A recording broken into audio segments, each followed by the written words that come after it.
नारायण नारायण श्रीमद् नारायण नारायण नारायण नारायण नारायण श्रीमद् नारायण नारायण नारायण सतगुरु नारायण सतगुरु नारायण नारायण नारायण श्रीमद् नारायण नारायण नारायण कृष्ण नारायण कृष्ण नारायण नारायण नारायण श्रीमद्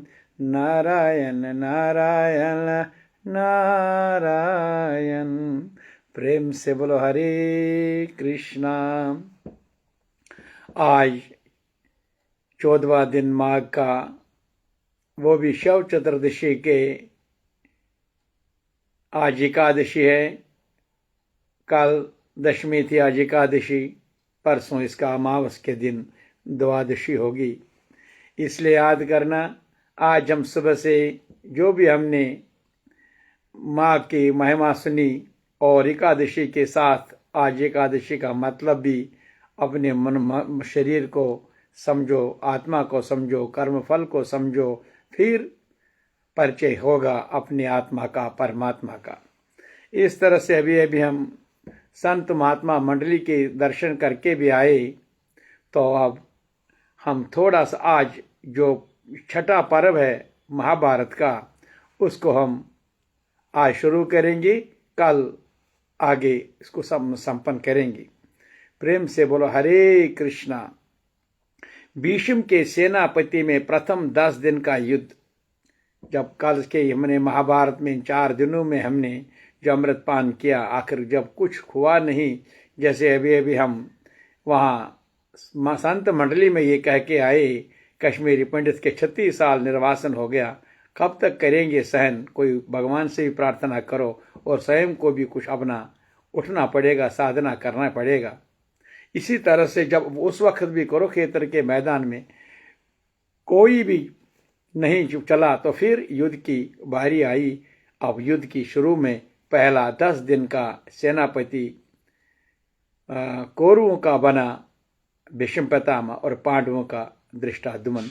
आप उसी युद्ध भूमि की पहले हम उससे प्रातः काल ही कुरुक्षेत्र के रणभूमि में कौरवों की पांडवों की सेना आपने सामने डटी। 7 अक्षिणी फौज पांडवों की, 11 अक्षिणी फौज कौरवों की। कौरव सेना के आगे थे उनके प्रधान सेनापति भीष्म, पांडव सेना के आगे थे अर्जुन, जिनके रथ का संचालन कर रहे थे। अब अर्जुन ने देखा कौरव सेना के प्रधान भीष्म पितामह सबसे आगे हैं। उनके विशाल रथ के एक ओर दुशासन है और दूसरी ओर दुर्योधन है, पास ही गुरु द्रोणाचार्य, अश्वत्थामा है। सभी संबंधियों को देखकर अर्जुन के मन में ये विचार पैदा हुआ कि मेरे सामने मेरे पितामह, गुरु, भाई, बंधु, संबंधी है, इन्हीं से हमें युद्ध करना है। जिस राज्य के लिए इस युद्ध करना है, वह राज्य हमें अपने ही भाइयों को मारकर प्राप्त होगा।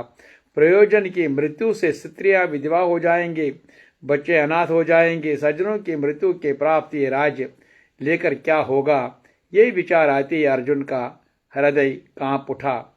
उनके हृदय में निराश का संचार हुआ और ऐसा लगा कि गांडी उनके हाथ से छूटकर गिर जाएगा। क्योंकि ये जब दोनों आमने सामने आए तो अर्जुन ने एक बार भगवान से कहा, प्रभु हमारे रथ को बीच में ले जाओ। तो प्रभु ने बीच में ले गए रथ। जब रथ पर ऊपर देखा, तब माया ने अपना कमाल दिखाया। माया ने अपने जाल बिछाया। तो माया के जाल के अंदर अब जो देख रहा है, अब उनको वायु मुख के कारण अपने सारे लगे। इस तरह से जब सारे लगे तो कांपना पड़ेगा, क्योंकि मुंह यही तो दुश्मन है, यही तो पर्दा रखता है। पहला मुंह क्या काम करता है, स्मृति खो जाता है और दूसरा भय कारण पैदा करता है, यादाश्त उसको खत्म करता है। दोनों चीज अर्जुन को हो गई, यादाश्त भी खत्म हो गया और मुंह के कारण वो अपनी दलदल में फंसने लगा। फिर अर्जुन का मुंह गीता का उपदेश शुरू हुआ। ये 45 मिनट का अर्जुन को इस स्थिति में देखकर कृष्ण के आश्चर्य हुआ। कृष्ण ने उनसे इसका कारण पूछा। अर्जुन ने कहा, ऐसा युद्ध करना अधर्म है। क्यों? क्योंकि अभी कृष्ण वो अर्जुन नहीं है जो माया के ग्रस्त हुआ, इसलिए माया के अधीन हो गया, जिसमें सज्जनों का वध करना पड़े। मैं इस बात से दुर्लभ और शिथिल हो रहा हूं। अर्जुन के इस मोह और भ्रम को दूर करने के लिए कृष्ण ने उन्हें कर्मयोग का उपदेश दिया। ये उपदेश श्रीमद् भगवत गीता के रूप में आज भी सारे विश्व में प्रसिद्ध है। कृष्ण ने अर्जुन को उनके धर्म समझाते हुए कहा, अर्जुन तुम तो एक निर्मित मात्र हो, होना ही पहले जो होना है वो पहले हो चुकी है। तुम्हें केवल अपने क्षेत्र धर्म के अनुसार चलना है और इस युद्ध में यशस्वी होना है। सज्जनों के प्रति मोह के कारण तुम्हें अपने धर्म से विमुख नहीं होना चाहिए। धर्म पालन के लिए युद्ध करना जरूरी है। युद्ध तुम्हारा कर्तव्य है, इसलिए अधर्म के कारण कौरवों का नाश हो चुका है। तुम्हें विश्वास न हो तो देखो। जब उसने ऐसा किया तो अपना विराट स्वरूप दिखाया। कृष्ण ने अर्जुन अपने विराट रूप दिखाया, जिसे देखकर अर्जुन कांप उठे। उन्होंने देखा कि विशाल अगन प्रज्वल, जिसमें चारों ओर जीव जंतु आते हैं और सभागार भस्म हो जाते हैं, उसी तरह समस्त कौरवों भी कृष्ण के मुख में समा रहे हैं। अर्जुन की चेतना जागी। उन्होंने कृष्ण की स्तुति की। उसने बिल्कुल कृष्ण का ये उपदेश उनके मन में बैठ गया। आत्मा अमर है, उसके लिए शोक करना अनुचित है। फल की चिंता छोड़कर कर्तव्य पालन ही मनुष्य के लिए कर्तव्य बनता है। कर्मण्येव अधिकारस्ते मा फलेषु कदाचन। अर्जुन का मुंह दूर होने लगा। उन्होंने युद्ध को धर्म समझकर गांडीव ग्रहण किया और वो युद्ध के लिए खड़ा। अभी तो आगे कल इसके लिए तो भगवत गीता को मैं बार बार सत्संग करता हूं। एकदम इसका स्मृति या वापस आया, मुंह समाप्त हुआ। कौरव और पांडव सेना युद्ध के लिए आतुर थे। इसी समय युधिष्ठिर रथ से उतरकर पैदल ही और चले। जिस भीष्म पितामह का रथ खड़ा था वह देखकर पांडव चिंतित हो उठे। भीम अर्जुन आदि का युधिष्ठिर का यह आचरण अच्छा न लगा। युधिष्ठिर सीधे भीष्म की ओर बढ़ते गए। कृष्ण ने पांडवों का समझाया कि आप लोग धैर्य रखें। युधिष्ठिर युद्ध के समय भी गुरुजनों को प्रणाम करने और आशीर्वाद प्राप्त करने के लिए जा रहा है। ये युधिष्ठिर इस सभा कौरव सभा में कैसे उनको प्रणाम करने के लिए, अपने गुरुजनों को प्रणाम करना, उनका आशीर्वाद मांगना, ऐसे संकट के समय भी अपना धर्म पालन नहीं भूल सकते। युधिष्ठिर ने भीष्म के पास जाकर उनका चरण स्पर्श कर रहे उन्हें प्रणाम किया। पौत्र का ये शील और शिष्टाचार देखकर भीष्म अत्यंत पुलकित हो उठे। उन्होंने आशीर्वाद दिया, वत्स तुम्हारी विजय हो। भीष्म से आशीर्वाद प्राप्त कर युधिष्ठिर द्रोणाचार्य और शुक्राचार्य के पास भी गए। उन्होंने प्रणाम करके उसे विजय का आशीर्वाद प्राप्त दिया। युधिष्ठिर की ये धर्मनीति को देखकर धृतराष्ट्र का पुत्र युयोत्सव इतना प्रभावित हुआ कि कौरव सेना छोड़कर पांडवों के मिल गया। युधिष्ठिर ने उसे गले लगाया। पहला दिन आज बस वहीं पर विश्राम करूंगा। पहले दिन का युद्ध का शिखंड गूंज उठा। अर्जुन ने देवदल नाम शंख बजाया, युद्ध की घोषणा की और कौरव सेना में आक्रमण कर दिया। देखते देखते दोनों ओर की सेनाएं एक दूसरे से भयंकर रूप से भिड़ गई। रथ से रथ, हाथी से हाथी, घोड़े से घोड़े और पैदल से पैदल घमासान युद्ध मच गया।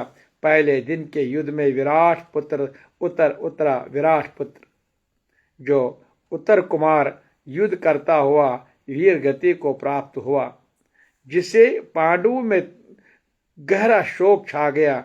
जहां इन्होंने ज्ञातवास किया वहीं उन्हीं का पुत्र भीष्म ने पांडव सेनाओं का अपार क्षति पहुंचाई।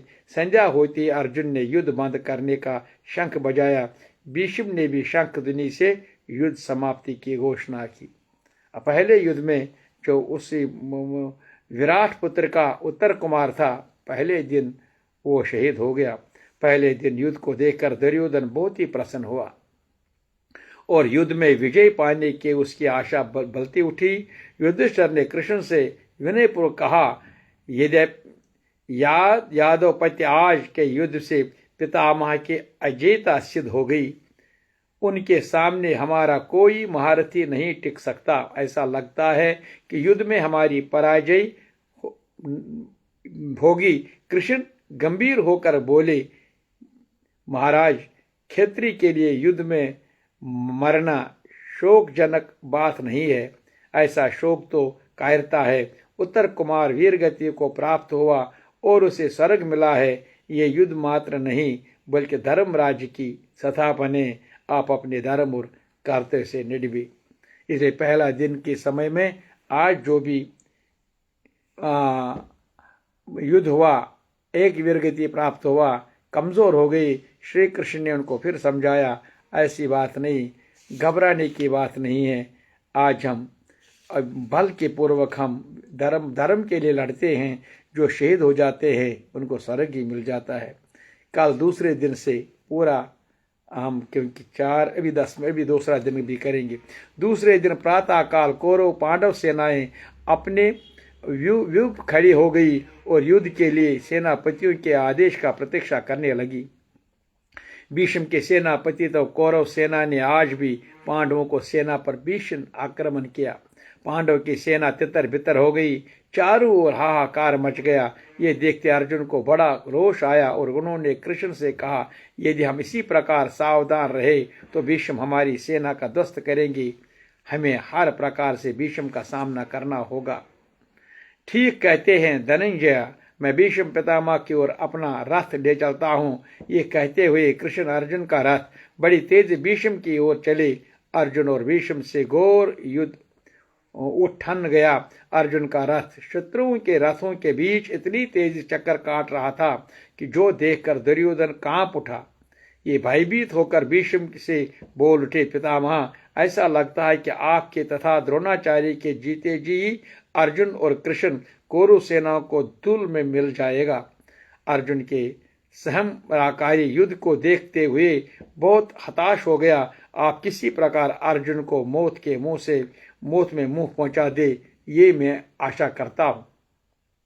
दुर्योधन की इसी बात से क्षुब्ध होकर भीष्म ने अर्जुन पर प्रबल आक्रमण किया और अर्जुन भी किसी प्रकार निर्बल न सिद्ध हुई। दोनों में बड़ी देर तक युद्ध चलता रहा। इधर भीमसेन ने साक्षात यमराज की तरह कौरव सेना को संहार कर रहे थे। उन्हीं के विकराल रूप में देखकर कौरव सेना भयभीत हो जाती है।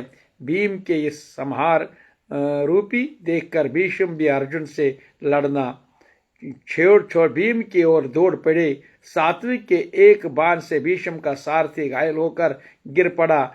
उसके गिरते ही रथ के घोड़े अत्यंत वेग में भाग खड़े हुए। पांडव सेना में अपूर्व उत्साह का चार हुआ और वे कौरवों के सेना पर डट पड़ी। कौरव सेना हताश हो गई और ये मनाने लगी कि कब सूर्य अस्त हो, जिसे युद्ध बंद हो। संध्या हुई, दोनों ओर के सेनापतियों ने युद्ध बंद होने का शंख बजाया। इसको और विस्तार से कल करें। तीसरे दिन का युद्ध जब शुरू होता है उसका हम कल फिर सत्संग करेंगे। प्रेम से बोलो हरे कृष्णा हरे कृष्णा। आज एकादशी है तो चतुर्दशी, लेकिन एकादशी किसकी? आज शिव चतुर्दशी की दूसरा दिन है। उसके सबको शुभकामनाएं। कल का था दशमी ज्ञान, आज दूसरा दिन है, फल है ध्यान। कल मिलेगा शक्ति का त्याग की शक्ति, फिर कृपा, फिर ये जन्म सफल होगा। प्रेम से बोलो हरे कृष्णा हरे कृष्ण हरे कृष्ण।